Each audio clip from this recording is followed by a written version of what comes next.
¿cuál es la mejor dieta para el medio ambiente? Desde luego, de esto no hay ninguna duda. La mejor dieta para el medio ambiente es una dieta tanto para el medio ambiente como para la salud humana. Hay mucha aceptación en la comunidad científica sobre el cambio climático, pero ¿hay ciertos grados de aceptación? ¿Qué tiene de verdadero, de consenso, la expresión de emergencia climática? Bueno, a mí me parece que el concepto está muy bien definido. Realmente el cambio climático es algo que nos deba preocupar. O sea, ya estamos experimentando y en todas las regiones del mundo las consecuencias del cambio climático, ¿no? Olas de calor, sequías, inundaciones, y esto cada vez va a ser más frecuente. Es una emergencia realmente actuar. ¿Podrías explicarnos con ejemplos sencillos qué tipo de impacto tiene cada tipo de alimento? Producir 1 kilo de garbanzos, por ejemplo, utiliza el mismo agua que nosotros gastamos haciéndonos 5 duchas de 5 minutos. Producir 1 kilo de carne de pollo equivale a 14 duchas. Y 1 kilo de carne de ternera a 50 duchas, 10 veces mayor. Pues poniendo en kilómetros que anda un coche promedio, pues por ejemplo el kilo de garbanzos equivaldría a un coche funcionando 3,5 kilómetros, en la carne de pollo equivaldría a 27 kilómetros y la carne de ternera a 120 kilómetros. Números impactantes, la verdad. Si tuvieras que decirme cuáles son los 5 peores alimentos en cuanto a sostenibilidad, venga, si puedes ordenarlos, perfecto. Vale, pues tendríamos en primer lugar... Antes de continuar con el podcast, quiero recordaros que en Fit Generation ya tenéis disponible el grado universitario de Nutrición Humana y Dietética. Solo 3 años de carrera y sin nota de corte, clases y exámenes 100% online y podrás generar ingresos antes de acabar la carrera. Te dejo toda la información en el dossier del primer comentario y de la descripción del vídeo. Y ahora sí, continuamos con el podcast. Muy buenas y bienvenidos una vez más a un episodio del podcast de Fit Generation Nutrición. Como ya sabéis, yo soy Gonzalo y hoy tenemos un episodio que llevo mucho tiempo detrás de él porque vamos a hablar de temas importantísimos, de temas que generan un montonazo de dudas en las redes sociales, incluso también en la comunidad científica, pero lo más importante de todo es que tengo el placer de, para ello, pues contar con una invitada absolutamente de lujo que ha trabajado en la Universidad de Navarra, ha trabajado en la Universidad de Loma Linda y se dedica, Estados Unidos, que lo conoceréis por los Adventist Health Study, y se dedica actualmente a elaborar o desarrollar métricas que sirvan para medir el impacto ambiental de los alimentos que consumimos y, en general, de las dietas sostenibles o no sostenibles. Así que es un placer para mí presentaros a la doctora Ujue Fresán. ¿Qué tal, Ujue? ¿Cómo estás? Muy bien, muchas gracias, Gonzalo. Lo primero, muchas gracias por tenerme aquí y sobre todo por querer dar visibilidad al tema de la sostenibilidad alimentaria. Hoy en día es casi, obligatorio dar visibilidad a este tema, pero no todo el mundo tiene el lujo de poder contar con una investigadora en activo que ha dedicado y dedica su carrera a ello y que es tan puntera a nivel mundial, porque yo sigo tu trabajo desde hace muchos años, ya te dije que te conocí por el SDI Score y sigo tu trabajo y no puedo decir otra cosa que es puntero y maravilloso. O sea que, bueno, pues muchas gracias. Gracias a ti, es un lujo. Así que hoy pues vamos a tocar temas desde cuáles son las dietas más sostenibles, qué papel tiene la ganadería en la sostenibilidad, qué pasa con el cambio climático y cuáles son sus mitos, y podrás decirnos tu opinión sobre las típicas frases que se escuchan, y también conoceremos un poco más pues tu labor investigadora y vamos a saber si hay algo que se oculta, si hay élites por ahí que manejan los resultados de los estudios científicos o lo que se puede publicar y lo que no se puede publicar, porque es algo que le interesa a todo el mundo. Así que, si te parece bien, vamos a pasar con el primer bloque. ¿Cuál es la mejor dieta para el medio ambiente? Desde luego, de esto no hay ninguna duda. La mejor dieta para el medio ambiente es una dieta basada en plantas. Cuantos más alimentos de origen vegetal, mejor. Tanto para el medio ambiente como para la salud humana. Tajantemente. ¿Qué es una dieta basada en plantas? Bueno, es una dieta que tiene mayoritariamente alimentos de origen vegetal. En la literatura en los últimos años, por dieta basada en plantas no se refiere exactamente a una dieta 100% vegetal, sino que hay preponderancia de alimentos vegetales sobre alimentos animales. Por supuesto, estaría una dieta 100% vegetal, lo que la gente conoce como una dieta vegana, también las dietas ovo-lácteo-vegetariana, incluso dietas que consumen alimentos de origen animal, pero en pequeña cantidad. Vale, has hablado de como una relación dosis-respuesta, es decir, cuanto más vegetal, menos impacto. Generalmente podemos decir que sí. Vale. También en cuanto al cambio climático. Por supuesto, el cambio climático es uno de los indicadores de impacto ambiental, de hecho es el más estudiado. Vale, pues vamos a centrarnos un poco en este tema, ¿vale? Del cambio climático, que hay muchas dudas por ahí, yo tengo muchas dudas también. Vamos a ver, suele decirse que el clima siempre ha cambiado, ¿vale? Y simplemente con decir eso, que el clima siempre ha cambiado, pues las investigaciones no importan o lo que vaya a pasar pues es indeterminado y no podemos controlarlo.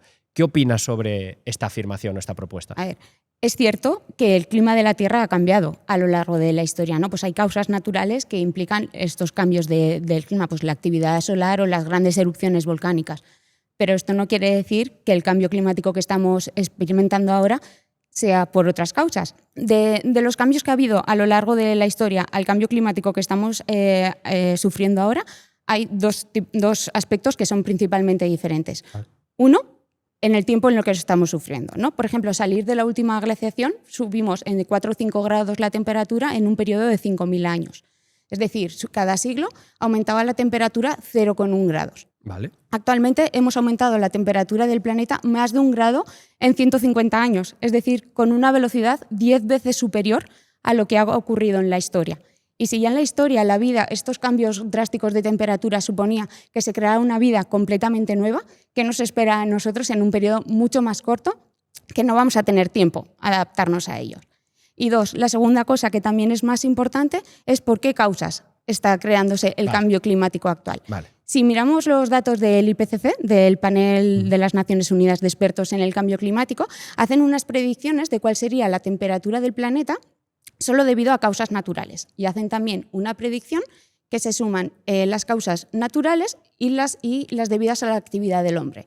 Y realmente lo que ha pasado se superpone exactamente a tener en cuenta ambas cosas, las causas naturales y las causas humanas. Es decir, el cambio climático actual no se explica solo con las causas naturales. Es decir, el cambio climático es real y somos los responsables de ello. Vale, el IPCC, para hacer esas predicciones, ya proyecta conocimiento que tiene del pasado y de esos cambios naturales, digamos, ¿no? Y entonces compara el modelo, digamos, que podía predecir cómo cambia la temperatura en función de cómo ha cambiado en el pasado, por lo que Exacto. Esto que dice la gente de siempre ha cambiado, ¿no? Y lo compara con lo que está ocurriendo y digamos que esa diferencia la atribuye a la mano del hombre. Exacto. Vale, está genial, yo también me he leído el IPCC, pero ¿qué grado de consenso hay en la comunidad científica sobre esto? Absoluto.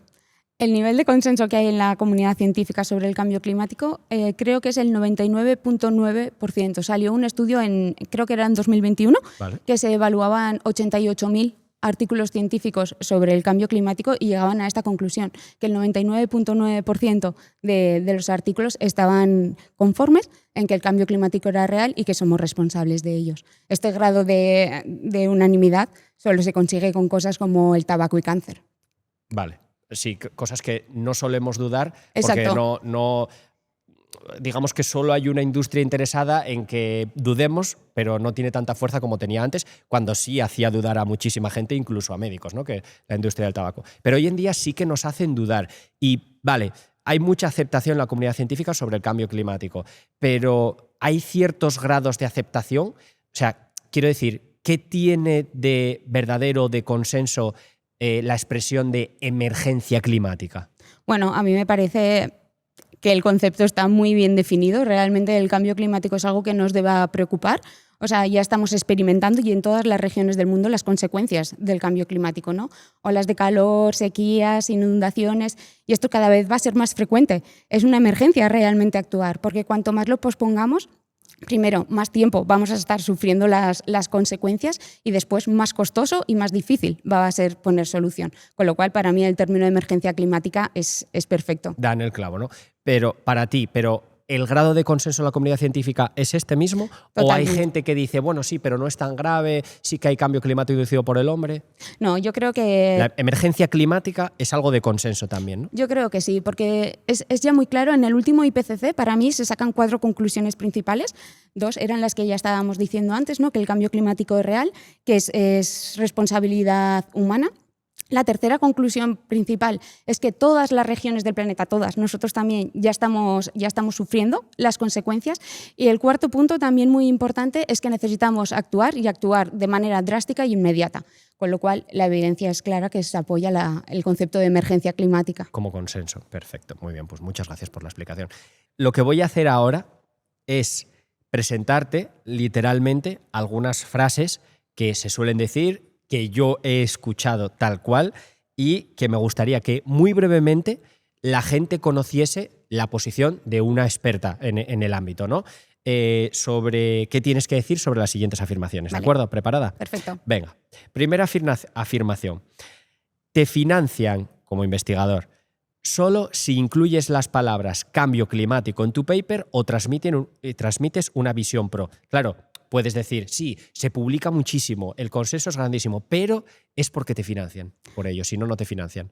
Que te financien un artículo científico no depende para nada, ni que tengas una postura ni pro ni contra del cambio climático, ni siquiera que tu estudio vaya centrado en el cambio climático. Te lo financian si la calidad científica del artículo es bueno. Se financian miles de artículos científicos que no tienen nada que ver con el cambio climático. Así que no. Siguiente. Solo el 14% de lo que come el ganado es comestible para el humano. Bueno, lo podemos decir de otra manera, ¿no? Si la alimentación que se destina a la alimentación humana se comiera directamente por las personas, tendríamos capacidad para alimentar a 4.000 millones de personas en el mundo. Actualmente... Con ese 14%. Con ese 14%. Actualmente tenemos entre 2.000 y 2.300 millones de personas con inseguridad alimentaria. Es decir, tendríamos cantidad suficiente para alimentar casi al doble de las personas que están pasando hambre a nivel mundial. Muy bien, siguiente. 1 kilogramo de tomate causa menos emisiones que 1 kilogramo de carne, pero da muchos menos nutrientes. Ni falta que hace, que de los mismos nutrientes. Quiero decir, el tomate, por ejemplo, tiene muchos más nutrientes, tiene más fibra, tiene más vitamina C, tiene más betacaroteno, tiene menos, por supuesto, tiene otros menos nutrientes, tienen menos hierro hemo, tienen menos grasa saturada. Lo que nos quiere decir seguramente esta cosa es que tiene menos proteínas. Entonces, si queremos comparar con proteínas, el tomate no es sustituto. Una persona no está en el dilema de carne o tomate. Estará en el dilema de proteína animal o proteína vegetal. Y ahí, si se compara, no hay duda. Conseguir 1 kilo de proteína o una cantidad determinada de proteína desde origen animal genera un gas de un calentamiento global entre 5 y 30 veces superior que conseguir esa misma proteína desde origen vegetal. O sea que aunque el tomate y la carne no tengan la misma calidad nutricional, no es necesario porque cumplen diferentes funciones en nuestra dieta. Ya estamos hablando de cifras brutales, ¿eh? Esto, o sea, cada día para producir tantísimo alimento, una diferencia de eso, de 5 o 30%, es impresionante. 5 o 30% no, 5 o 30 veces más. 5 o 30 veces. Entonces ya se me escapa la cabeza. Ya ves. Vale. Siguiente afirmación. Es una agenda política para restringir libertades individuales y controlar nuestras vidas. Y esta viene de un premio Nobel. Vale, el cambio climático no es ninguna excusa para recortar libertades ni nada por el estilo, al revés. Si hay una agenda política para mitigar el cambio climático es precisamente porque nos preocupa la salud humana, los ecosistemas, incluso la economía, ¿no? Y de hecho, no actuar frente al cambio climático sí que supone mermar libertades, ¿no? El derecho al agua, de un aire limpio o de la alimentación, simplemente. O sea que más bien es todo lo contrario. Siguiente. En los años 70... decían que venía una nueva era glaciar. ¿Y ahora nos hablan de calentamiento? Es cierto que en los años 70 se hablaba de esto, pero ¿qué nivel de consenso científico había sobre esto? Se publicó un artículo, creo recordar que era en el 2008, que revisaba la literatura sobre el cambio climático entre los 60 y los 70, y es cierto que había, creo recordar que un 7% de los artículos que decían que se preveía una glaciación, pero es que ya más del 60% preveían un calentamiento global. Y de todas formas, después de las décadas de investigación de avance, como decíamos antes, es que el consenso es brutal. Siguiente. Los científicos no se ponen de acuerdo y muchos tienen miedo de hablar. De ahí ese 99%. Bueno, el consenso está claro. Y que alguien tenga miedo a hablar, pues no lo sé. No hay nadie que... Si tú haces un artículo científico de calidad y tú demuestras que esto es falso, que el cambio climático no está existiendo, lo vas a poder publicar.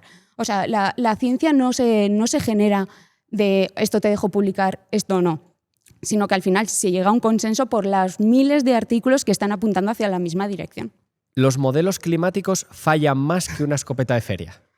Wow. O sea, los modelos climáticos evidentemente no son perfectos, pero es una estrategia, es una herramienta muy robusta para predecir pues, las variaciones promedios que va a haber a lo largo del tiempo. Y de hecho, se ha visto que los pronósticos pues, se cumplen bastante bien pues, para el cambio de la temperatura, para las lluvias, etcétera. O sea que no son perfectos, obviamente. Son modelos, ¿no? Son modelos. Exacto. Vale. Siguiente. El CO2 es parte natural del planeta. Sin CO2 no habría plantas. ¿Cómo va a ser malo? Bueno, es que evidentemente el CO2 es necesario para hacer la fotosíntesis, esto lo sabemos todos, pero es que el problema no es el CO2 per se, es la gran cantidad de CO2 que hemos ido acumulando a lo largo del tiempo. China y la India contaminan más que toda Europa junta. ¿Por qué deberíamos sacrificarnos nosotros? Bueno, pues por varias razones. Primero, Europa tiene una responsabilidad histórica porque durante mucho tiempo ha estado emitiendo y además tiene la capacidad y los medios técnicos para luchar contra la crisis climática. Segundo, gran parte de lo que están contaminando los países de Asia es porque nosotros, Europa, estamos demandando productos a estas zonas, con lo cual estamos externalizando nuestro impacto. Tercero, también porque en valores absolutos es verdad que pueden contaminar mucho, pero si los miramos en valores per cápita, en Europa estamos por encima de lo que contamina la media, el promedio mundial. Y además que es que no tenemos que ver el luchar contra la emergencia climática, ¿no? como un sacrificio, sino que es una inversión en la salud humana y por tener un futuro, un mundo en el que podamos vivir. Siguiente, que está muy relacionada con algo que vimos antes, pero es con otras palabras, así que yo te lo digo igual, ¿vale? El clima es un sistema caótico. Es imposible predecir qué va a pasar dentro de 50 años. Es cierto que el clima es un sistema pues, complejo y caótico. Lo que es imposible predecir es qué va a pasar un martes de julio de 2085. Esto no podemos saber qué tiempo va a hacer con tanta precisión a tan largo plazo, pero sí que nos sirven para predecir promedios y de hecho lo que comentábamos antes, ¿no? Las predicciones resulta que luego se están cumpliendo bastante bien. O sea que... El problema no es la carne, es la industria en general. Nos quieren hacer comer insectos y tofu por ideología. Bueno, a ver, es cierto que tenemos un sistema productivo superindustrial que producimos masivamente, que desperdiciamos, que estamos sobreexplotando los recursos, pero esto no quiere decir que la carne no sea también responsable de todo el daño ambiental que se está haciendo, ¿no? Una cosa no quita la otra. Y a ver, ya nadie se le obliga ni a comer tofu y mucho menos insectos, pero sí que tenemos que buscar unas nuevas fuentes de proteínas o optar por unas que ya existan pero que contaminen menos al medio ambiente, porque lo que está claro es que la Tierra tiene capacidad para alimentar a todas las personas, pero desde luego no si seguimos produciendo y consumiendo de la manera que lo estamos haciendo hasta ahora. Y una de las principales razones es el alto consumo de carne. El cambio climático es un negocio de paneles solares, ONGs verdes y políticos subvencionados. A ver, que vaya a haber gente que vaya a ganar dinero con la transición energética, está claro, pero también hay gente que va a ganar mucho dinero si no se hiciera esta transición. Una cosa no exime a la otra, o sea, tener que hacer esta transición la tenemos que hacer independientemente de quién gane dinero. Las predicciones catastrofistas nunca se cumplen. Decían que en 2020 ya estaríamos inundados. Bueno, es que muchas veces se pone en boca de la ciencia cosas que la ciencia no ha dicho, ¿no? No se dijo que en el 2020 íbamos a estar inundados. Se predijo que va a aumentar el nivel del mar y esto se está cumpliendo, pero no se dijo que íbamos a estar inundados. Vale. Lo que de verdad destruye el planeta es la guerra, no lo que comemos. Bueno, es un poco lo de antes, ¿no? Está claro que la guerra destruye el planeta y no hay absolutamente nada que justifique la guerra. Pero no podemos negar por eso que el sistema alimentario actual tiene un impacto ambiental brutal. Una cosa no quita la otra. Y es más te diría que ambas cosas están relacionadas, porque el cambio climático va a aumentar el riesgo de conflictos bélicos. Y los conflictos bélicos impiden o dificultan que se hagan medidas para combatir la crisis climática. Con lo cual, una cosa no quita la otra. Tenemos que luchar contra las dos cosas. La verdad, me he quedado sin palabras con todas las respuestas. Me han encantado y seguro que pueden ayudar muchísimo a que la gente se haga una idea de a veces ligeras tergiversaciones o a veces algunos reclamos que se hacen por cierta ignorancia de los datos científicos. Así que, vamos, muchísimas gracias, de verdad. Bueno, pues ahora vamos a pasar dentro de este bloque a hablar un poco más de tu especialidad o tu trabajo, que es la sostenibilidad, ¿vale? En primer lugar, ¿qué significa que un alimento sea más sostenible que otro? Vale, cuando hablamos de sostenibilidad, realmente tenemos que mirar 4 dimensiones, vale, ¿no? Primero, que sea saludable, como hasta ahora hemos hecho siempre en el área de nutrición, Y luego hay que mirar otras 3, que son las 3 propias de la sostenibilidad. Una, que sea el impacto ambiental, otra, la dimensión social y otra, la dimensión económica. Pero generalmente en las redes sociales, cuando se habla de sostenibilidad, se suele entender más por la dimensión de impacto ambiental, que tenga menor impacto ambiental. En general, pero no solo eso. Entonces, ¿qué métricas son las que un investigador de sostenibilidad utiliza concretamente? ¿Cómo se miden? ¿Son fiables esas mediciones? Por ejemplo, de impacto ambiental, que es con la que... ¿Y quién las mide? Vale. Te voy a explicar la de impacto ambiental, que es la que yo más me dedico. Luego, si quieres, las otras las comento brevemente. ¿Vale? De impacto ambiental tenemos diferentes métricas. Tenemos, por ejemplo, las de las emisiones de gases de efecto invernadero, que son los gases que están detrás del cambio climático, que es lo que más se suele comentar, pero también otros daños ambientales, ¿no? El uso de la tierra, el uso o el consumo de agua o la contribución a la escasez de agua, la pérdida de biodiversidad, la contaminación del aire, del suelo, del agua, la toxicidad de las sustancias. Incluso uno de los daños ambientales que solemos olvidar, pero que también se puede medir, es el daño en la salud humana que se produce a través del daño ambiental.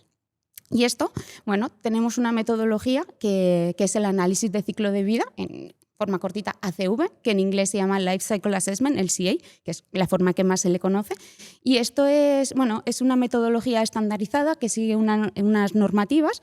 Entonces, tenemos que es para mirar el impacto ambiental de un alimento desde su producción hasta la gestión de sus residuos, ¿no? Pues la producción, el transporte, el procesamiento, el empaquetamiento, todas las fases del sistema alimentario. Entonces, aquí nosotros lo que hacemos primero es un inventario.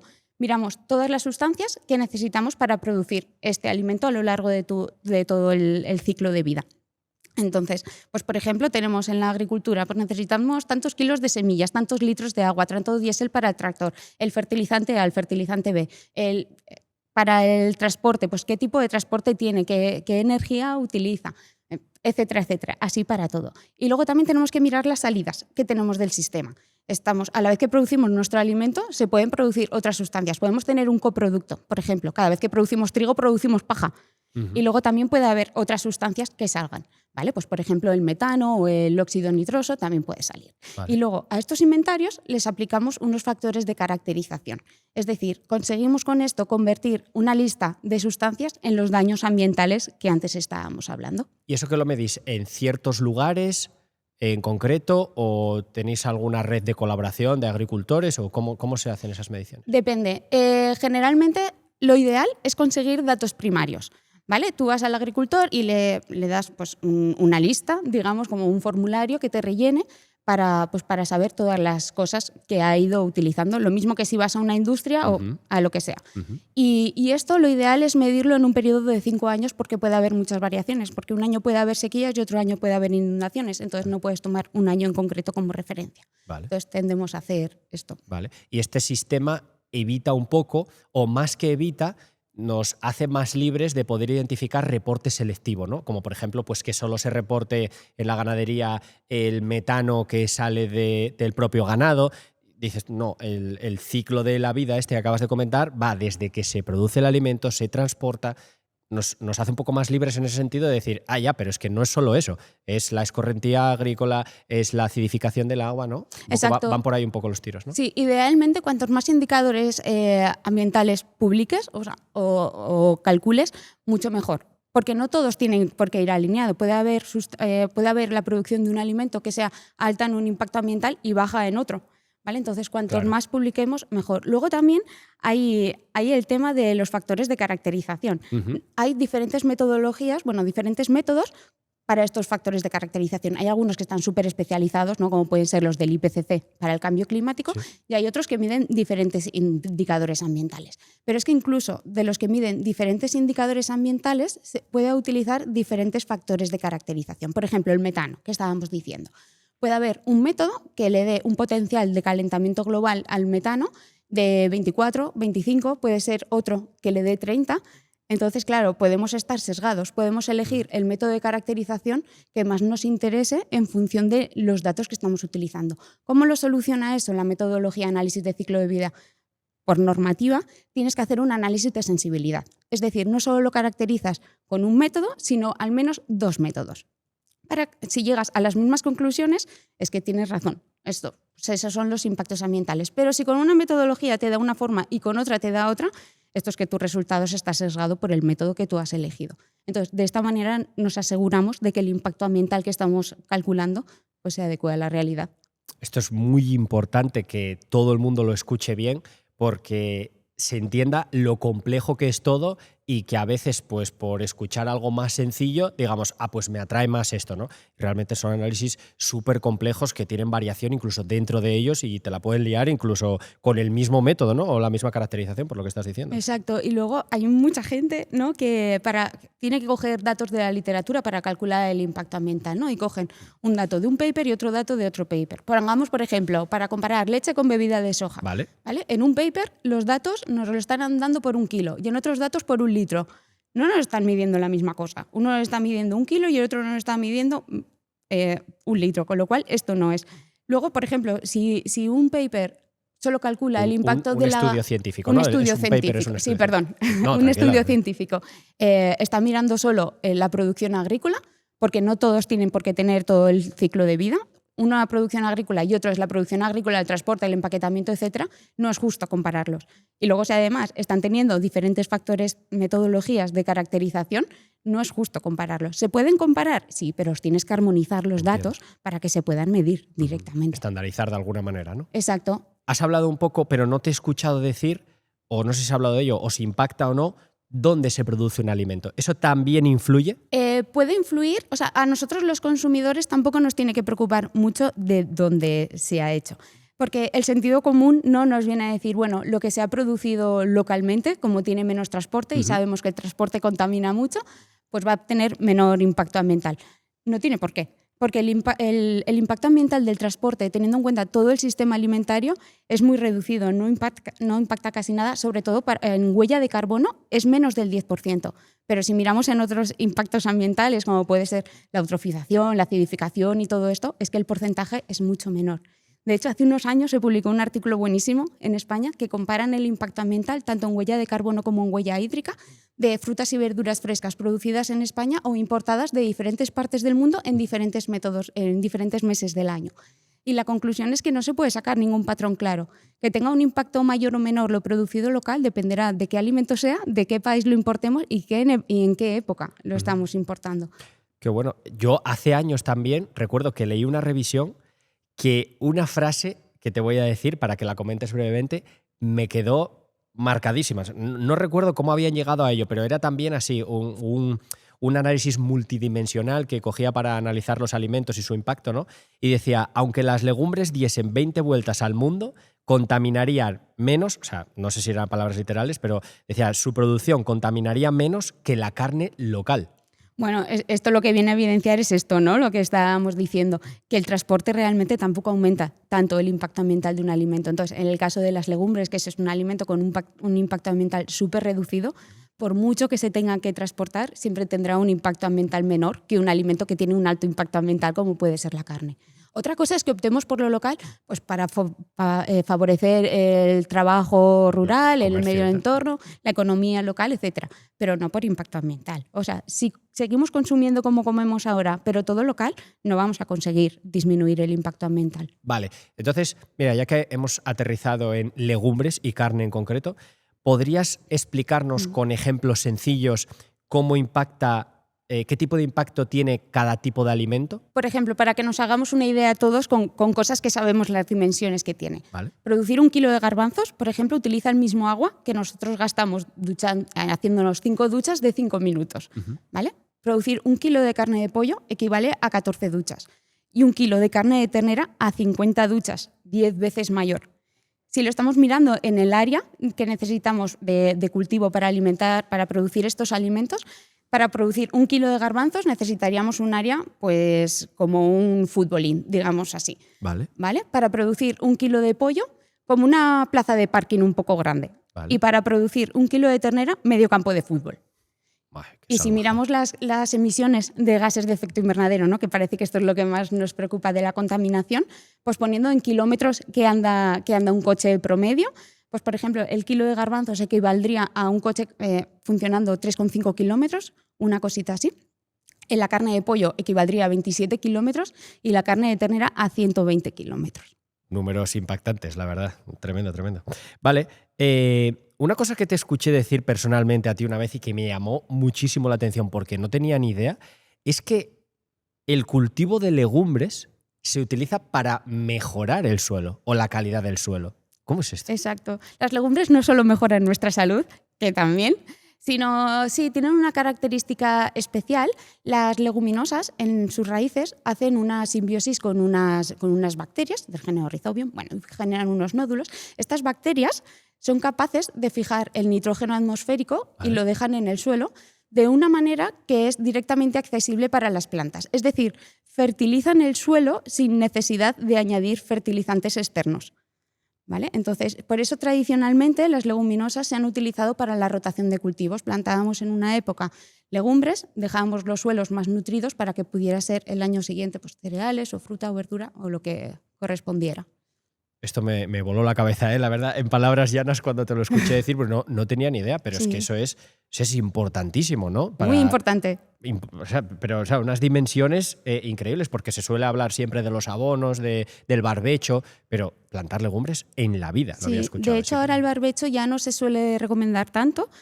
Toda la vida se ha dicho, Sí. ¿no? Pues para no agotar Sí. los recursos. Ahora se habla más bien del cultivo de cobertura, es decir, tener siempre algo cultivado o algo que crezca, porque esto permite mantener la estructura del suelo donde vamos a cultivar. Encima, si son leguminosas, pues vamos añadiendo a la vez todo este nitrógeno.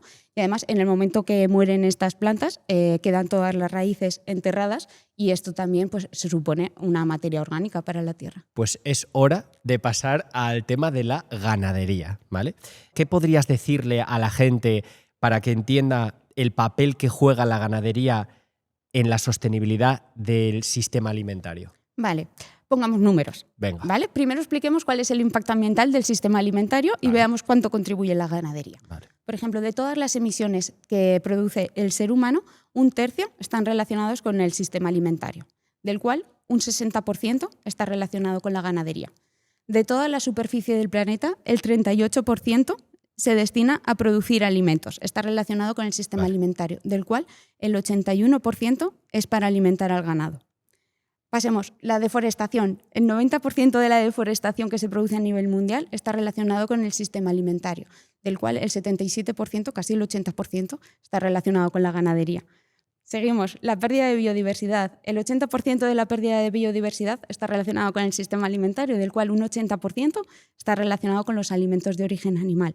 Y podemos seguir sumando. De la acidificación y la eutrofización, lo mismo. El 60% de todo lo que produce el sistema alimentario está relacionado con los alimentos de origen animal. ¿Y todo esto para qué? Porque luego estamos hablando de grandes porcentajes, pero no nos corresponde con tanto. Simplemente los alimentos de origen animal nos aportan el 18% de las calorías de todo lo que produce el sistema alimentario y el 37% de las proteínas. Producir alimentos de origen animal es medioambientalmente ineficiente. De hecho, hay un estudio también que nos decía que si a nivel mundial dejáramos de consumir alimentos de origen animal, podríamos reducir la superficie de cultivo en un 70% y también disminuir la contribución al cambio climático, acidificación y eutrofización en un 50%. O sea, unas cantidades muy notables. ¿El de PUR de 2018? Exacto. Sí, fue muy famoso ese. Sí. Brutal, muy bien hecho además ese Sí, estudio. de hecho, Se ese publicó es, en Nature, ¿no? Si no me equivoco. creo que es un Science. Science, Creo que es un efectivamente. Science. Science, De hecho, eso es uno de los mejores artículos que se ha publicado sobre LCA, sobre análisis de ciclo de vida, porque ellos sí que han armonizado los datos. Cogieron los datos que eran más de... Es que lo explicaban todo ese Vale. proceso y las granjas y cómo lo habían medido y todo, era brutal. Exacto. brutal. Y este sí que nos permite hacer comparaciones directas entre alimentos. Vale. Vamos a centrarnos un poco en algo que suena simple, pero que parece, cuando te metes en ello, más complejo, y es en la pérdida de biodiversidad. ¿Qué quiere decir esto de pérdida de biodiversidad? ¿Y qué papel tiene la ganadería en ello? Y si tiene alguna relación o no con los incendios forestales provocados por los ganaderos. Vale, para producir alimentos de origen animal, bueno, ya hemos dicho que es la principal causa de deforestación a nivel mundial. La deforestación es en sí misma destrucción de hábitats y ecosistemas.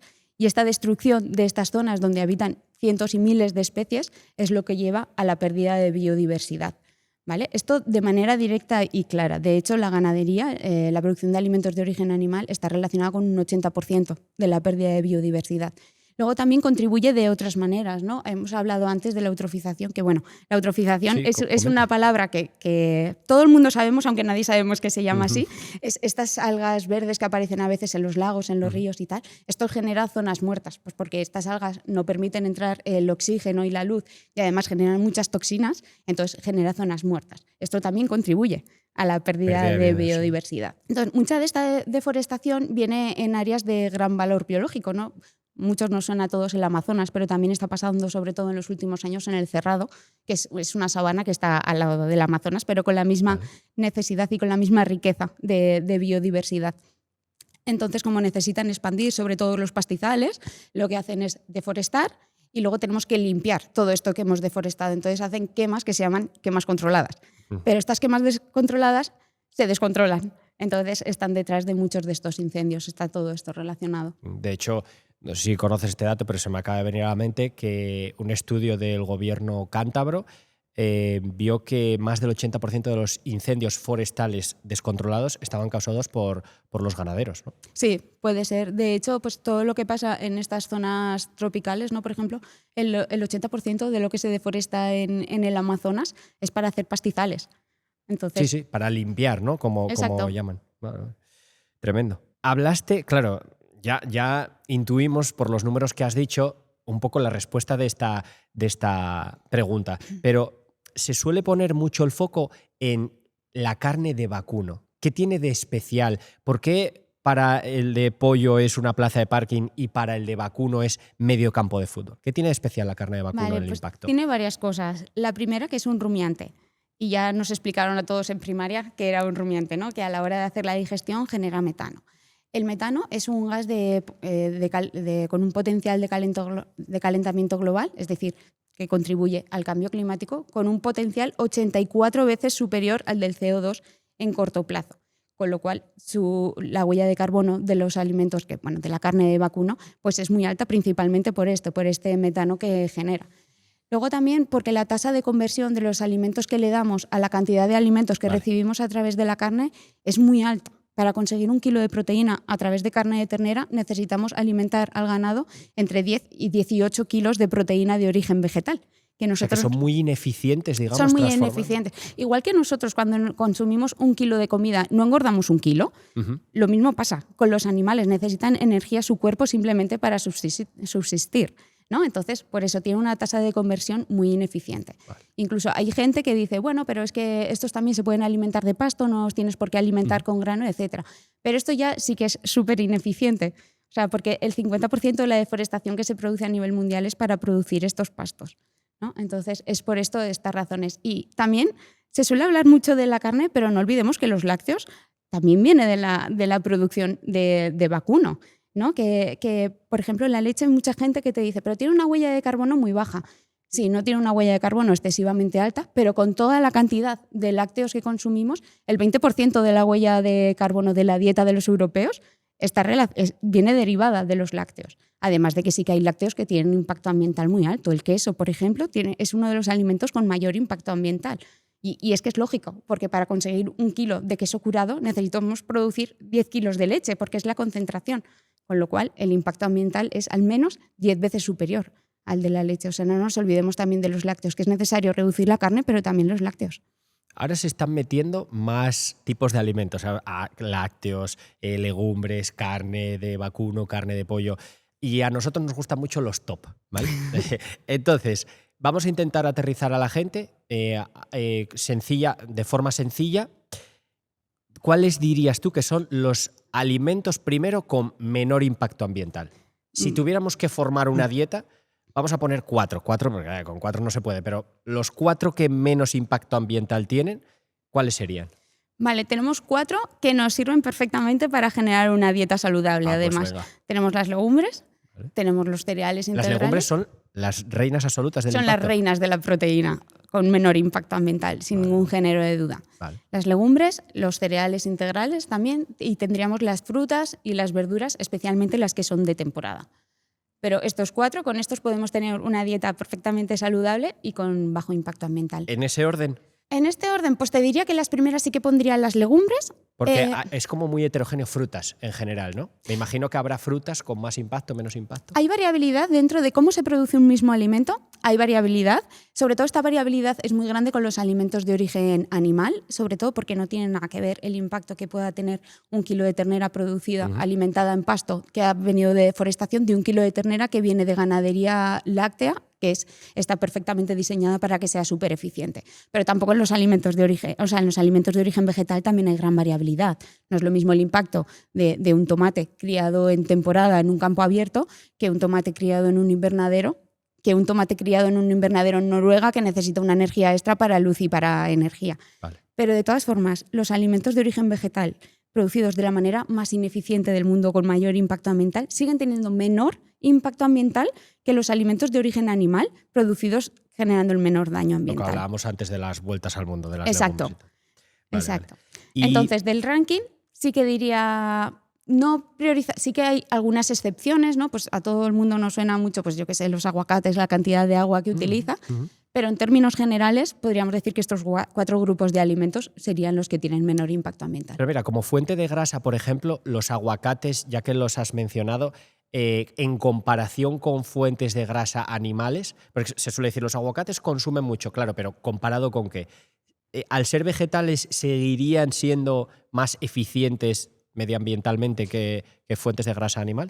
Claro, aquí entra en juego lo que estábamos hablando antes, de que no se puede medir un único impacto ambiental. Los aguacates necesitan mucha agua, pero por ejemplo la huella de carbono la tienen mucho más baja que los alimentos de origen. La huella hídrica es más baja, a pesar de ser alta, es más baja que los alimentos de origen animal, pero de todas formas pueden tener menor impacto ambiental en otros indicadores ambientales, ¿no? Entonces no nos podemos fijar solo en uno. Es cierto pues, que quizás si estamos produciendo aguacates en una zona de escasez hídrica, pues no sería lo más lógico. Lo idóneo, ¿no? Y para eso pues quizá tengamos que hacer políticas para no permitir que ocurran estas cosas. Vale. Has hablado, el ranking de los mejores son vegetales, sin ninguna duda. Vale, pero ¿qué diferencia habría o qué diferencia hay por el sistema alimentario que tenemos entre los vegetales enteros, tal como salen de la tierra, y los vegetales más procesados? Vale, esto también pasa un poco, yo creo, como con el transporte, ¿no? Que el sentido común nos dice, todo el procesamiento, aquí hay mucha energía, esto contamina mucho, esto va a tener un impacto ambiental muy alto. La realidad es que el procesamiento tampoco contribuye mucho. Pongamos un ejemplo, ¿vale? Que esto lo utilizo muchas veces. Pensamos que cocinar las legumbres en nuestra casa va a tener un impacto ambiental mucho menor que comprar las conservas de legumbre. ¿Vale? Sin embargo, porque esto nos viene de, bueno, es que luego el camión no es lo mismo que transporte la legumbre seca que transporte, el peso de agua. Exacto, con el transporte de agua, con el transporte de los envases, etc. Pero a veces también se nos olvida que cocinar a nivel industrial es mucho más eficiente que cocinar en nuestras casas, porque estamos haciendo unos garbanzos durante 3 horas y cada 20 minutos vamos ahí y estamos abriendo y cerrando la tapa y perdemos toda la energía. Vale. ¿No? Entonces, al final la huella de carbono tampoco es muy diferente de cómo producimos unas u otras. Es cierto que tenemos que minimizar los envases, ¿vale? Porque ojalá tuviéramos una economía circular de envases y no la tenemos. Entonces, para esto, yo diría que se consuma, pues si los puedes cocinar en tu casa de la manera más eficiente posible, ¿no? Pues con una olla express. Yo mi consejo, vale. La olla express es el método de cocción más eficiente, con el que tiene el menor impacto ambiental junto sentido, con el microondas. Aprovecha la presión, no solo la temperatura. Claro. Exacto. Y el que más tiene, pues ya puesto os lo comento, es el horno, porque necesita mucha energía, ¿vale? Entonces yo a la gente lo que le recomiendo es, ya que vas a poner la olla express o si estás 3 horas cociendo los garbanzos, haz grandes cantidades y luego te congelas raciones individuales. El bote la conserva de legumbres la puedes tener para ocasiones especiales, ¿no? De que un día no tienes tiempo para cocinar, porque esta es otra, no tenemos tiempo para cocinar, nos sacamos una pizza del congelador, están 25 minutos en el horno y mientras tanto podíamos haber abierto una conserva de legumbres y otra de verduras, 3 minutos al microondas y estamos listos, ¿no? Esto por un lado, o sea, esto todo viene a que realmente el procesamiento tampoco impacta tanto. Vale. Incluso en algunos casos puede tener hasta ciertos beneficios, ¿no? Por ejemplo, pongamos las verduras ultracongeladas. Vale. Necesitamos energía para ultracongelarlas y luego también para todo el mantenimiento de su vida útil.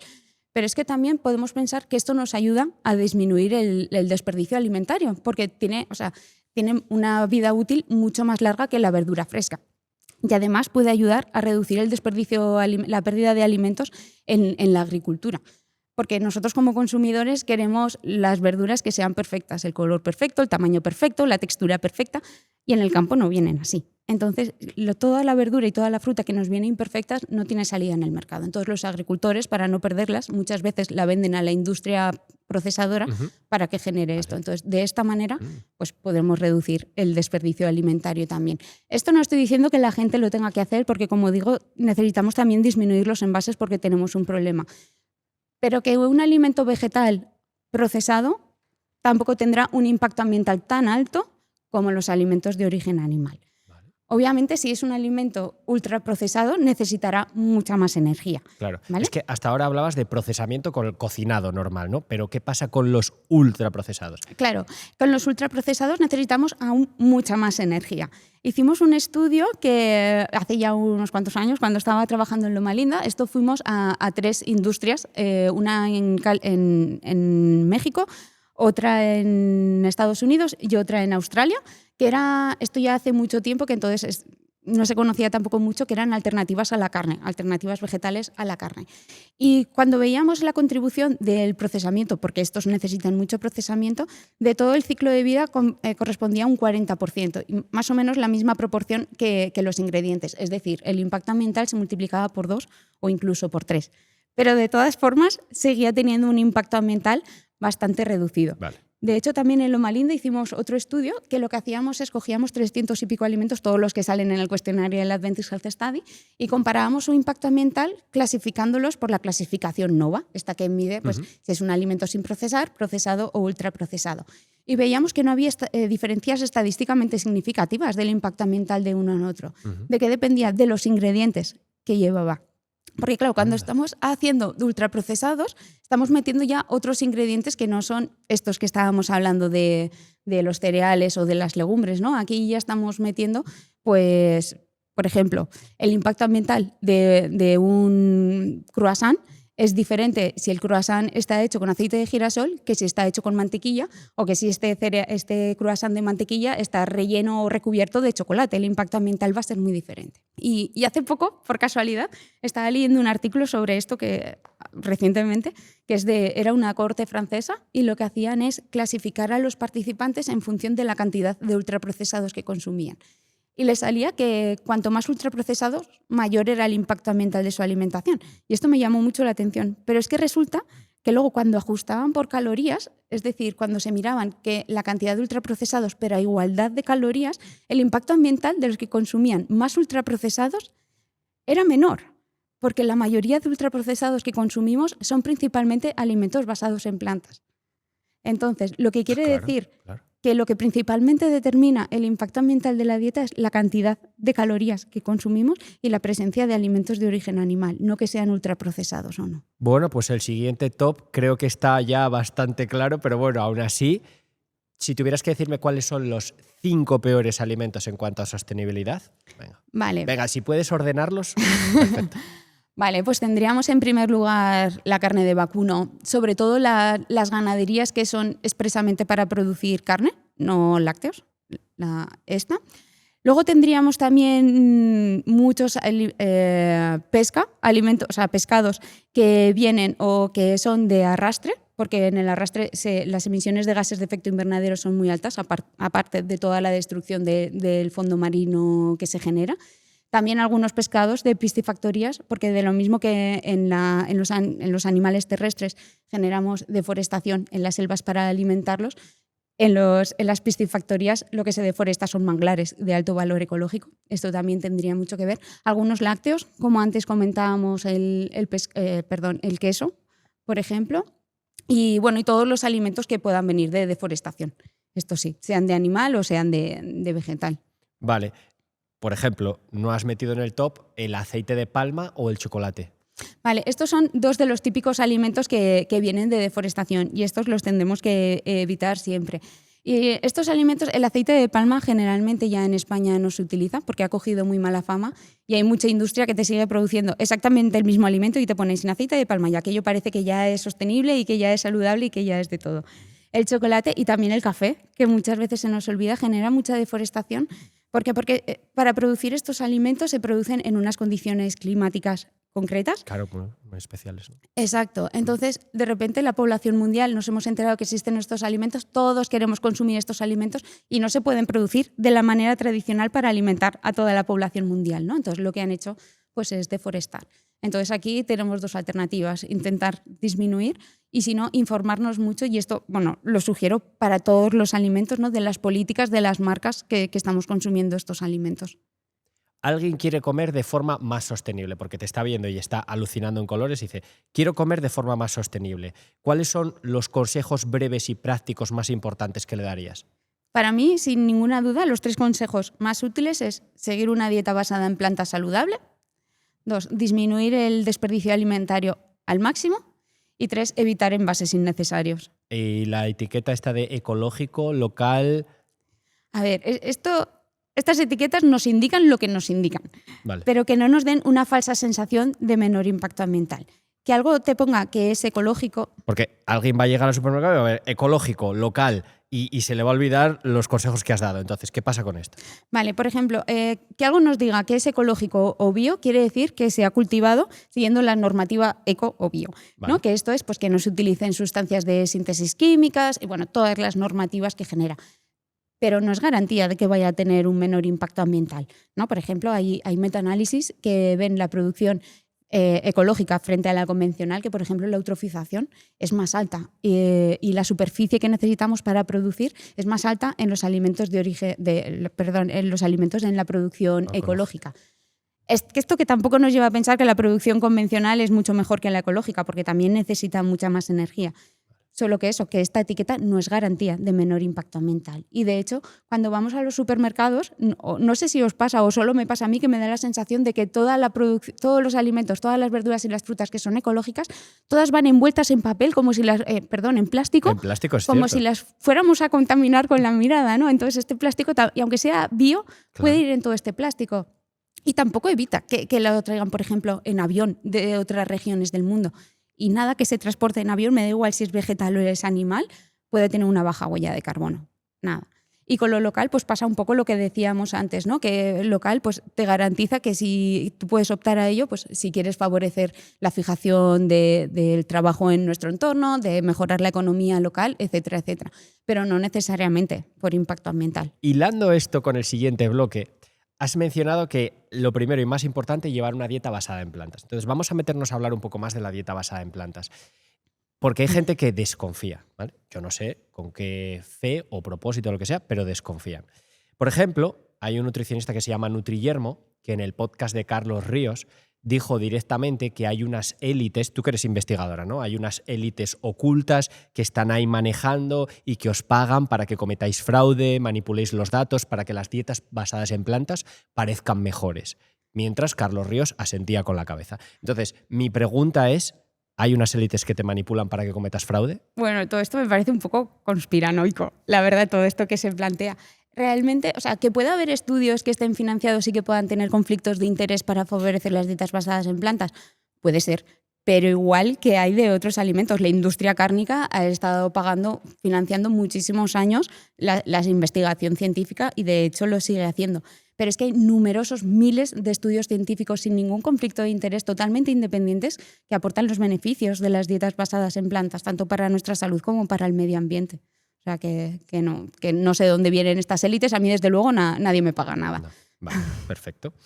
Bien, siguiendo con la dieta basada en plantas, lo que suele entender la gente o la imagen que suele proyectar también, no sé si desde marketing o no, tú nos dirás, es que el pastoreo tradicional de ovejas y vacas es regenerativo. Es decir, que no solo no daña, sino que es muy beneficioso para los ecosistemas y la biodiversidad. Sí, esto se viene hablando mucho últimamente, ¿no? He escuchado como que la ganadería de pasto, el pastoreo, que es neutro en carbono o incluso que puede ser una solución para el cambio climático, sí. Porque hace sumidero de carbono, ¿no? Y que también es mejor para la biodiversidad. Vamos por partes. Vale. Respecto a la huella de carbono. Hace unos años, ante estas afirmaciones, unos expertos de la Universidad de Oxford revisaron toda la literatura científica sobre esto, sobre la captación de carbono que genera la ganadería extensiva, y vieron que, como mucho, el suelo era capaz de captar el 20% del carbono, de la huella de carbono que emite ese animal. Es decir, no la totalidad. Ya no estamos hablando de neutralidad en el carbono, tan solo un 20%, que esto es muy limitado. Pero es que además esta captación es limitada, porque llega un momento de que la Tierra se satura y ya no puede captar más. Y los animales siguen emitiendo, ¿vale? Y luego además alimentar a los animales de pasto trae otras consecuencias que generalmente no se suelen hablar. Cuando los animales se alimentan de pasto, las digestiones, digamos, son más difíciles, ¿no? Entonces generan más metano. Y ya hemos hablado antes, el potencial de calentamiento global del metano es muy superior. Y además el pasto tiene menos nutrientes, digamos, las vacas o el ganado necesita más años de vida para alcanzar el peso adecuado para poder sacrificarla, con lo cual en el mismo periodo de tiempo emite más gases de efecto invernadero y además está más tiempo emitiendo más gases de efecto invernadero. De hecho, no hay mucha diferencia estadísticamente significativa entre la contribución al cambio climático de la ganadería intensiva y extensiva, pero incluso parece que aunque no sea estadísticamente significativa, es incluso un pelín superior la ganadería extensiva. Superior, peor. Peor, exacto. Generan más gases de efecto invernadero la ganadería extensiva por esto que comento. Y de la pérdida de biodiversidad, bueno, esto pasa un poco como para decir si un alimento es saludable o no. Para decir si un alimento es saludable depende de con qué lo compares, ¿no? La idea es que lo compares con lo mejor que puedes saber, o sea, que puede haber para tú poder decir que este alimento es saludable, porque si lo comparas contra uno que no es saludable, podrás decir si es mejor o peor que este que ya sabes que es malo, pero no puedes decir que es bueno. Entonces, que haya ganaderías que estén mejor gestionadas unas que otras y produzcan menos daño ambiental, vale. De ahí decir que es bueno para la biodiversidad, de esto nada. Se hizo también un metaanálisis hace ya unos cuantos años que veía qué pasaba con la biodiversidad en las zonas cuando desaparecía la ganadería extensiva. Y lo que se veía es que realmente aumentaba la cantidad y la diversidad de animales y también la diversidad de vegetales, ¿vale? Y de hecho también salió un estudio, esto ya hace unos años también, de cuál es la cantidad de carne y de lácteos que nos podría dar la ganadería extensiva afectando lo mínimamente a la biodiversidad. Vale. Y tan solo tendría capacidad de dar, creo recordar que era 2,2 litros por persona al año y 0,8 kilos de carne al año por persona, ¿vale? Y en este paper no me queda muy claro que si alterar mínimamente la biodiversidad quiere decir no afectarla en absoluto. Ya. ¿Vale? Entonces, que aunque Está mal quisiéramos, definido, ¿no? que aunque quisiéramos comer de toda la carne que comemos en ganadería extensiva, es que sería imposible. Imposible, ¿no? Imposible porque no tenemos área para conseguir toda esta cantidad, ¿no? Porque de hecho hablamos mucho del cambio climático, pero el área es uno de los recursos más limitados y que más infravalorados que tenemos. Por lógica. No podemos seguir expandiendo el área de cultivo, al contrario, necesitamos devolver espacio a la naturaleza para que nos hagan de sumideros de carbono. Vale, tienen muchas cosas negativas, pero sin este tipo de ganado los suelos se mueren. Bueno, decir que sin la ganadería el suelo se muere es, yo qué sé, como decir que no podemos viajar si no existen los coches. Pues podemos viajar en tren, en barco, en bici o podemos ir andando a los sitios, ¿no? Que pues, la calidad del suelo al final depende principalmente de la cantidad de materia orgánica que tenga, de la diversidad de microorganismos que vivan en este suelo y de la estructura que tenga el suelo, ¿no? De la capacidad de retener agua y de nutrientes. ¿Que la aplicación de estiércol puede ayudar en alguna de estas características? Sí, pero decir que son imprescindibles, desde luego no. Teníamos, por ejemplo, la rotación de cultivos que hablábamos antes, ¿sí? Los cultivos de cobertura, podemos hacer compostas vegetales, poner los restos de la poda. Tenemos muchas formas de hacerlo y, de hecho, muchas veces, o sea, cuando metemos al ganado lo que hace es compactar los suelos. Y además es que es irónico porque el 60% de la acidificación que producen los suelos viene de la ganadería, como para decir que la ganadería es mejor para los suelos. Esto se refiere más al ganado extensivo, esa simbiosis que te suelen pintar en los libros de conocimiento del medio, ¿no? Que ves el ganado, los pajaritos, o sea, que el ganado pues echa sus excrementos en el suelo y eso alimenta al suelo, las bacterias. Va más bien por ahí, más por la ganadería extensiva.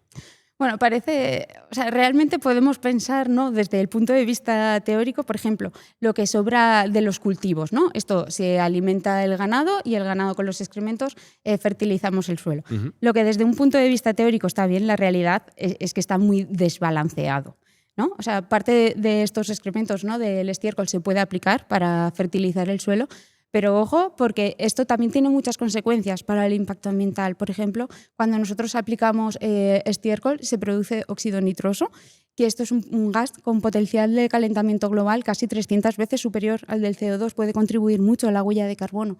Y además también está contribuyendo, se filtra y termina contaminando las aguas, lo que hablábamos antes de la eutrofización, ¿no? Y si encima son los propios rebaños de ganado los que entran a las tierras cultivables, bueno, pues esto afecta también a la cantidad del suelo, a la calidad del suelo, ¿no? Vale. Y luego además que también hay algún estudio, no sé si también es el de Puran Nemesek, no estoy muy segura si es este o es uno de Clark, que decía que con todo lo que sobra de la agricultura, tan solo tendríamos para alimentar el 20% de lo que necesita el ganado. Seguiríamos teniendo que producir el 80% de lo que necesita para comer.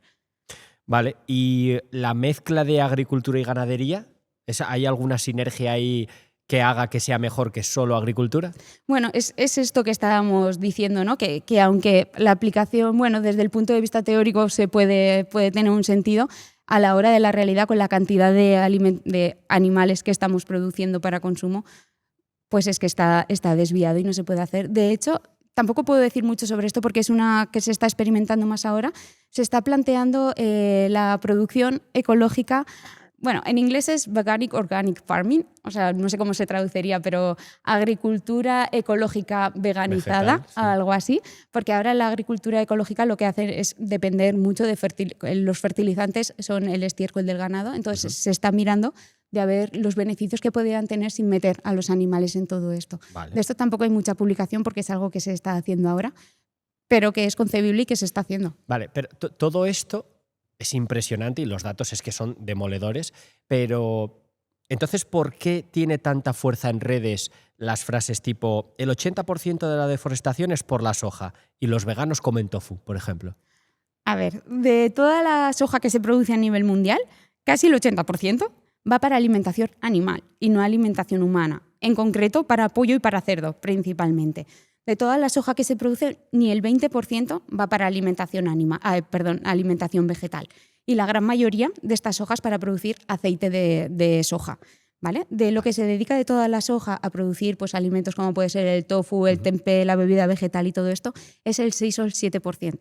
De todas formas, de los alimentos que consumimos aquí, absolutamente nada viene de esta deforestación, porque esta deforestación es soja transgénica. Entonces nosotros, si la quisiéramos consumir por ley, nos tiene que advertir que es una soja transgénica y no tendría salida en el mercado. La mayoría de la soja que consumimos aquí en España es soja europea. Y de todas formas, que es que aunque consumiéramos nosotros directamente esta soja del Amazonas, sería mucho más eficiente que consumir la carne de pollo o de cerdo, porque para consumir 1 kilo de carne de pollo, ese pollo hay que alimentar con 3 kilos de soja, ¿vale? Y para 1 kilo de cerdo le tendríamos que alimentar con 6 kilos de soja. Sería mucho más eficiente que optemos nosotros por consumir 1 kilo de esta soja directamente. Claro. Vale. Y se habla mucho también, cuando ya has tocado todos estos temas y están todos aclarados, del impacto ético, ¿no? Se suele hablar también. Es decir, lo típico que se suele escuchar de en los cultivos también mueren animales. En primer lugar, a mí me gustaría saber si esto se ha estimado formalmente. O sea, ¿hay una estimación de los animales que mueren por, digamos, efectos indirectos de la agricultura, máquinas, cosechadoras, etcétera, etcétera? Hasta donde yo sé, no está cuantificado cuántos animales mueren en la agricultura, que obviamente hay animales que mueren en la agricultura. Pero es que ni tan siquiera tenemos bien contabilizados todos los animales que matamos para comerlos, como para saber con exactitud pues, cuántas mariposas están muriéndose en la producción de alimentos. De todas formas, si esto nos preocupa mucho, que sepamos que el 50%, por ejemplo, de todos los cereales que se cultivan es para la alimentación del ganado, o la soja que hablábamos antes, ¿no? El 80% de toda la soja que se está cultivando es para la alimentación animal. O sea, que si tanto nos preocupa, pues también mueren animales en los cultivos que son para alimentar al ganado. ¿Qué le dirías a alguien que dice, por ejemplo, vale, no hay dieta sin muerte, así que da igual lo que comas? Que sí, o sea, que no tengamos una agricultura perfecta en la que no haya ningún daño a animales, está claro, pero que todas las dietas generan el mismo daño, está claro que no. Aparte del daño en la agricultura que estábamos diciendo, que también parte de la agricultura se destina a alimentación animal, la matanza de los animales que estamos haciendo, es decir, en una dieta con animales tenemos los daños indirectos que produce la agricultura y también los daños directos y el sufrimiento que estamos haciendo estos animales para luego consumirlos. Todo perfecto también, muy bien respondido, pero es la Agenda 2030 la que está produciendo ese tipo de discursos. Ojalá todas las agendas políticas estuvieran centradas, ¿no?, en la promoción del cambio climático, etcétera. Realmente no hay ninguna narrativa, ¿no?, que nos diga de qué tenemos que hablar. Que hay muchos artículos sobre el cambio climático, sobre dietas basadas en plantas, sí, pero porque es una necesidad urgente, pero no por nada más. ¿Hay sesgos reales en la financiación científica actual? Es decir, estas agendas sí que impulsan que, claro, yo no sé con qué motivo o no, pero se dice, ¿no? ¿Estas agendas impulsan que se investigue mucho más eso para darle mucho más bombo? Realmente no. O sea, la financiación que recibimos de esta parte es bueno, no es que se promuevan. Simplemente yo creo que estas agendas se generan a base de publicar muchos artículos científicos cuando se ve que hay un consenso sobre esto y la necesidad de actuar, es que se genera la agenda, ¿no?, política. No es al revés, que ellos definen qué agenda política tenemos y esto nos hagan que nosotros justifiquemos que la hayan hecho. Una cosa que se dice mucho en este momento es que, a ver qué opinas tú de esto, que quieren cambiarnos la carne por grillos. ¿Tú ves que el futuro sean los grillos o los insectos? No, para nada. Para nada. Es cierto que la Unión Europea pues, ha admitido la comercialización de algunos insectos, pero vamos, que lo mismo que autoriza la comercialización de otros alimentos. O sea, el té matcha hace unos tiempos pues no se comercializaba aquí y ahora está admitido, ¿no? Pues pasa lo mismo. Sí que en los últimos años se está investigando mucho sobre esto de los grillos y, bueno, en general de los insectos. Uh-huh. Primero, no es sobre todo por alimentación directa humana, sino para hacer harinas, para fortificar en proteínas algunos alimentos y sobre todo también pues, para alimentación animal, porque se ha visto que alimentando a los animales de granja con estos insectos el impacto ambiental sería menor. Es decir, vamos a producir granjas de animales para alimentar a otros animales de granjas. Pero bueno, vamos, de ahí a que esto sea un complot y decir que todos tenemos que alimentarnos de grillos, para nada. ¿Tú crees que el futuro de la alimentación está en los insectos? Para nada. Y de hecho, o sea, si se está investigando los insectos como fuente de proteína, es decir, que a nosotros no nos tiene por qué preocupar la proteína porque vamos de proteína hasta arriba, consumimos más proteína de la que lo necesitamos. Esto sí, hay en otras zonas del planeta donde de manera habitual se han consumido insectos, ¿no? Pues en México se consumen insectos. Que ahí se evalúe cómo puede ser o el beneficio de consumir insectos en vez de en carne, vale. Pero no es el objetivo que en las zonas donde no tenemos costumbre de comer insectos se nos vaya a poner ahora como una fuente proteica más. Vale, pues creo que en cuanto a estos temas lo hemos tocado absolutamente todo.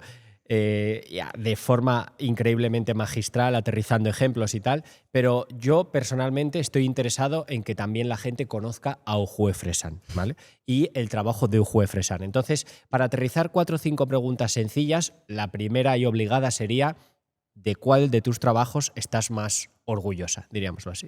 Vale, seguramente diría de los 2-3 primeros que hice sobre impacto ambiental. Que ¿Ah, sí? Sí. ¿Más antiguos? Sí, porque fue los que me abrieron los ojos realmente de todo, ¿no? Bueno, el primero hice del impacto ambiental de la dieta mediterránea, pero este no era. El segundo que hice fue comparar en términos de efectos en la salud, efectos ambientales, el impacto ambiental y la asequibilidad de 3 patrones dietéticos que se consumían en España, pues la dieta mediterránea, la dieta plant-based, la dieta basada en plantas, y una dieta occidentalizada. Vale. ¿No? Entonces veíamos que las dietas más saludables serían la mediterránea y la plant-based, también las que tienen menor impacto ambiental, pero serían más caras que una dieta occidental, ¿no? Y aquello fue como un choque de, vale, esto está muy bien, vamos a sacar un paper, tiene mucho requerimiento político de tenemos que cambiar las políticas de precio, pero a día de hoy, ¿cómo podemos decirle a la gente que consuma más saludable y más sostenible si tiene mayor precio? Y el precio es uno de los principales drivers, o sea, que es las motivaciones de la gente a la hora de consumir alimentos. Entonces, el siguiente paso, el siguiente estudio que me planteé es de, ¿existe una dieta que la gente lleve actualmente que pueda cumplir con todos los requisitos, ¿no? Que sea nutricionalmente adecuada, que tenga bajo impacto ambiental, asequible y que además beneficie a la salud? Y vimos que sí, que hay muchas dietas, bueno, que hay dietas que la gente sigue aquí a día de hoy que puedan tener estas características. Y principalmente lo que caracterizaba estas dietas es la falta de consumo de carnes, principalmente carne de ternera, carne de cerdo y carne de cordero, y los lácteos con los lácteos muy concentrados, como puede ser el queso. No es que alguien coma frutas o verduras o no las coma, sino la falta de meter esto es lo que realmente determina que una dieta pueda ser más saludable o no. Vale, y eso, digamos que dices que te afectó personalmente, ¿no? ¿Cambió tu forma de pensar o ya lo intuías? ¿Era tu hipótesis? ¿Descubriste algo súper nuevo que no te esperabas? ¿Cómo fue para ti? Yo cuando empecé a trabajar todo esto de impacto ambiental, para mí era algo nuevo. A mí siempre me había gustado la epidemiología nutricional y había empezado por los típicos estudios de epidemiología nutricional, ¿no? Ver lo que la gente consume y cómo afecta a la salud. Pero en el momento que empecé a leer sobre sostenibilidad, aquí se abrió un mundo, ¿no? de algo que nunca jamás me lo había planteado. Y de hecho, conforme iba avanzando en esto, que cada vez iba conociendo más sobre el impacto ambiental de los alimentos, esto determinó mucho mi forma de ver la alimentación, ¿no? Que lo que nosotros decidimos alimentarnos no solo afecta a nuestra salud, sino que tiene un impacto ambiental y que hay vidas de personas detrás produciendo estos alimentos, ¿no? Y a partir de ahí, pues cambié mi alimentación. Ah, te llevó a ti a cambiar tu alimentación. Por supuesto, una vez que... Ser consecuente, claro, es que te he preguntado muchísimas veces por tu sesgo o por el sesgo de los investigadores a investigar lo que les gusta. Pero, claro, la gente no tiene en cuenta que puede ser al revés, o sea, que puede ser una selección por consecuencia. Es decir, yo al final determino mi estilo de vida o mi alimentación como consecuencia de lo que he investigado y no al revés. Exacto, totalmente, porque hay mucha gente que dice es que los investigadores que seguís dietas basadas en plantas, siempre las dietas basadas en plantas os salen mejor.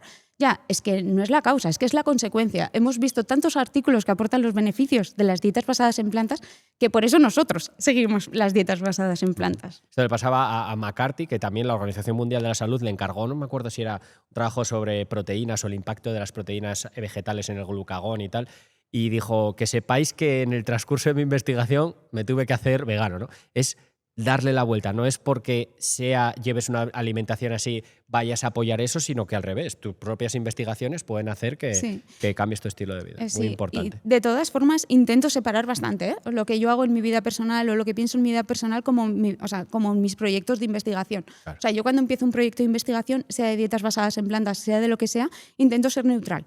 De hecho, he publicado pues, algún artículo científico de que la calidad nutricional de algunos alimentos de origen vegetal no era la adecuada. Y esto se publica y hay que decirlo también, porque hay que hacer una llamada de atención de la industria de hey, necesitamos esto, pero necesitamos que vosotros también actuéis bien, ¿no? Entonces también hay que saber separar lo que tú haces como investigación, de que tienes que partir de un punto de partida neutro, a lo que tú haces en tu vida personal. Bueno, pues explícanos un poco ese proceso, si te parece. Hay mucha gente que piensa que publicar artículos científicos es subir un PDF a una revista, te lo aceptan y ya está. Uy.